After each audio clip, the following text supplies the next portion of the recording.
नमस्कार, स्वागत आहे सर्वांचं आजच्या छोट्याशा मिनी ब्लॉगमध्ये. तर नर्सरीमधून मी काही छोटी छोटी रोपं आणली होती, ती मी लावायला घेतली. त्याच्यामध्ये मी एक लाल गुलाब आणि एक केशरी गुलाब आणि त्याच्यासोबतच शेवंतीचं एक पिवळं छोटंसं रोप आणलं होतं आणि आणि जास्वंदाचं सुद्धा एक रोप मी आणलं होतं.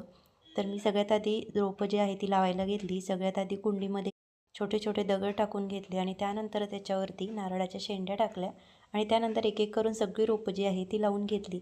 त्यानंतर आधीच्या कुंड्या खराब झालेल्या होत्या त्या धुवून घेतल्या आणि त्याचंच पाणी मी झाडाला घातलं, कारण माती फेकूनसुद्धा दिलं जात नाही आणि झाडांनासुद्धा पाणी आणि माती दोन्ही मिळतात.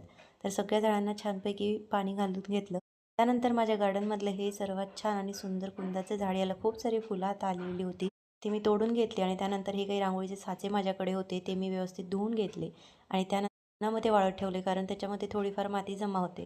त्यानंतर एक पार्सल होतं ते मी ओपन केलं. तर कसं वाटलं तुम्हाला आजचा मिनी ब्लॉग हे मला नक्की सांगा.